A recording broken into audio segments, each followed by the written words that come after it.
সুপ্রিয় শিক্ষার্থী, সবাইকে নমস্কার এবং আদাব। আশা করি আপনারা ভালো আছেন।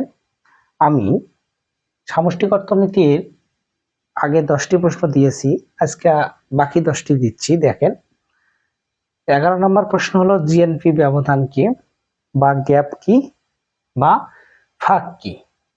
জিএনপি আর জিডিপির মধ্যে পার্থক্য লেখো। 12 নম্বর প্রশ্ন হলো জাতীয় আয় পরিমাপের সমস্যাগুলো লেখো। আর অঙ্ক দেয়া আছে সি ইকুয়াল 100 প্লাস 0.5y হতে এপিসি, এপিএস, এমপিসি, এমপিএস কে নির্ণয় করো। এরকম একটি প্রশ্ন 100% আসবে। 100% একটা প্রশ্ন আসবে। এটা থেকেই চাবে এমপিসি, এপিসি, এমপিএস, এপিএস অথবা প্রমাণ চাবে। এটি হতে আবার বলতে পারে এপিসি, এপিএস 1 নম্বর প্রমাণ, 2 নম্বর প্রমাণ চাইতে পারে হলো এমপিসি, এমপিএস, 3 নম্বর প্রমাণ চাইতে পারে এপিসি, এমপিএস সমান হলো 1, এটা সমান 1। 3 নম্বরটা চাইতে পারে হলো কে সমান 1/1 - এমপিসি, এটা মনেও চাইতে পারে।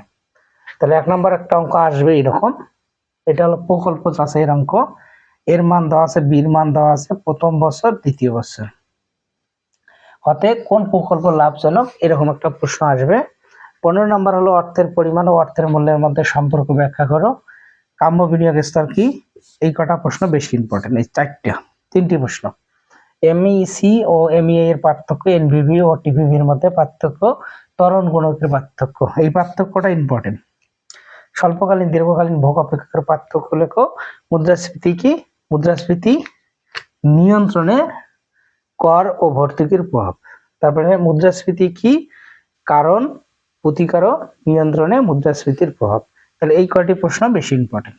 তাহলে 13, 14, 16, 17 আর কত 19, এই 19টি প্রশ্ন আমি দিলাম।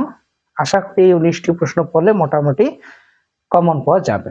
আর যারা আমার কাছে ডিপটি প্রাইভেট পড়েছেন তারা তো একটু বেশি করেই দেখে যাবেন। যারা একটু দুর্বল বা একটু কম পড়ার আগ্রহী তাদের জন্য এই 19টি প্রশ্ন। তা ঠিক আছে, তোমাদের এই 19টি প্রশ্ন দেখবে, তাতে আশাবাদী যে তোমাদের আর ইমপ্রুভ দিতে হবে না বা ফেল থাকবে না, কিন্তু সুন্দর করে গোছানো করে লিখবেন। তা সবাই সুন্দর করে পরীক্ষা দেন এবং ভালো করে লেখেন। সবার জন্য শুভকামনা।